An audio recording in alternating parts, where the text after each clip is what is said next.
Hey guys, Perla here. Welcome to my channel, Imperfectly Perfect. So today we're going to be, well, not today because we're going to talk about everybody, but this video is about Red. So Red is a very interesting young boy. We'll put it that way. I remember when I brought him home from the hospital, he slept through the first night, completely slept through. This kid as a baby would rather sleep than eat or play or anything like that. I remember when I first started working part-time, I left him with my sister. And I fed him before I went to work and came back like 8 hours later. My child had not eaten because he didn't cry for food. He actually slept from the moment I left to the moment I came back. So I would ask my mom, like, is it okay or whatever? And she's like, oh, he's just going. He was a big baby. Like, he was my God, a chunky thing. He was like a solid, like, 30 pounds, I think, by the time he was a year.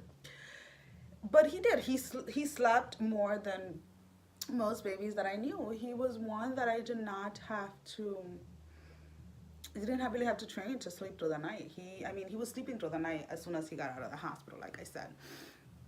So, God, it's freezing. Let's put my sweater on. Sorry, I'm like dealing with the cold from like the snow and everything else. I'm just kind of like, I'm gonna just stay warm. Just keep me warm.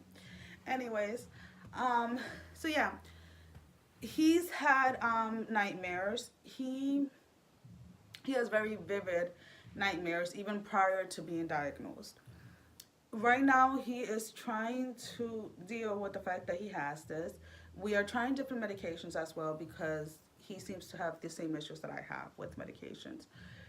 It is hard. It's taking a toll on him. I guess, like myself, he wasn't sure when like cataplexy was occurring and the sleep paralysis and stuff like that was occurring. I mean, he's always been very open with me, and I honestly thought like when he was younger and stuff that a lot of his symptoms with the nightmares and the sleep paralysis and things like that, because he wasn't describing them correctly, I thought they were more from either watching something or hearing something that was scary, which it wasn't. Getting him and everyone else diagnosed was a challenge because they got diagnosed shortly after I did, kind of, except for my daughter. Hers, I'll tell you her story later on. But it was more,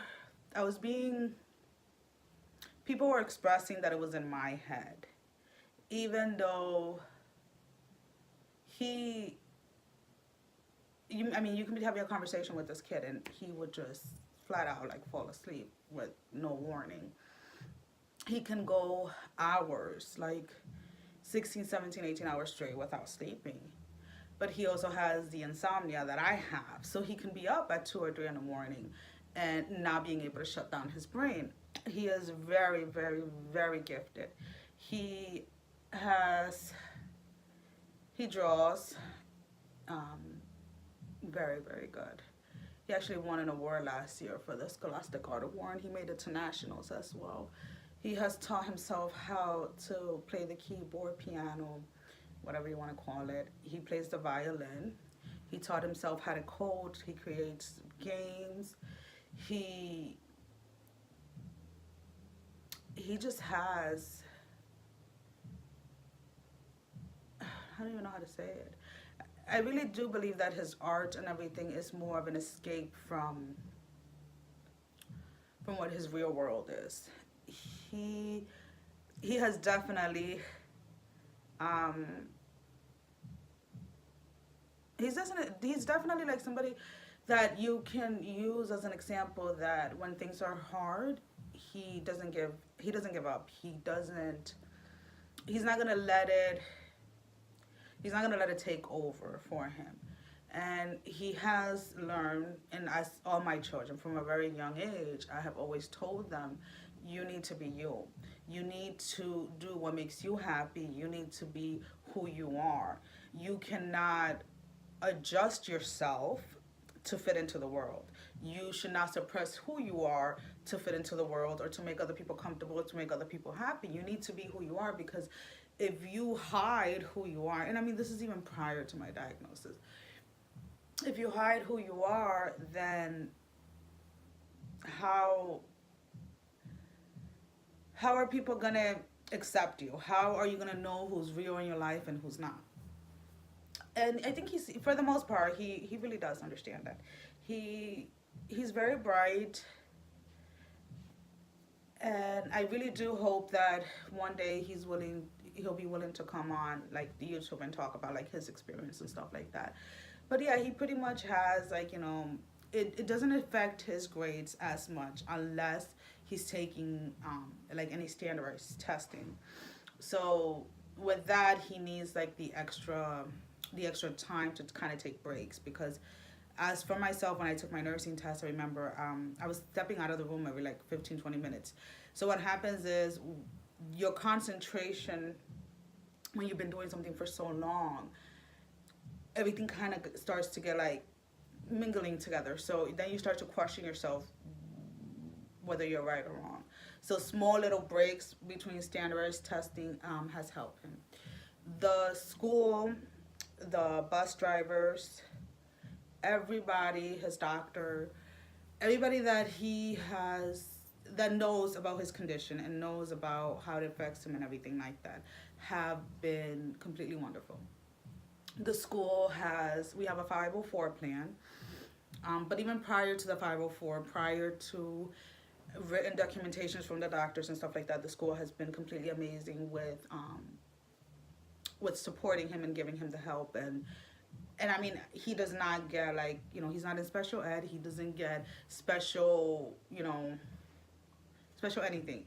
It's just more because, I told him, like I told everybody else, you're going to do the best that you can do. But that does not, having narcolepsy is not a ticket to not do well or not to try your best. It's not a free pass to not do your homework. It's not a free pass to not do your projects. It's not a free pass to fail your tests. It's not a free pass in general.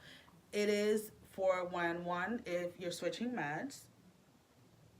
I send my emails to my teachers and I be telling them, new meds are starting. FYI, let me know what you see and I'll let you know what's going on home. So there is a lot of communications. My emails are filled with both schools, back and forth, with just everybody just kind of like, just talking about it. And if he does have a day, which happens, not as much now because we kind of found something that works for him. But he's had day where he would get home, they roughly get home between 4:30 and 5. And he would just pass out till the next day. And the next day I wouldn't be able to wake him up. And he would sleep, till 1-2 o'clock in the afternoon. So obviously I would have to email the teachers and be like, he's not coming in today. Like, there's just no way. And for the most part, everybody's pretty much understanding. So I am very proud of who he's becoming, or who he is. I should say who he is and how he is handling the situation. And that's about it for Red for now. Thank you for watching. Bye-bye.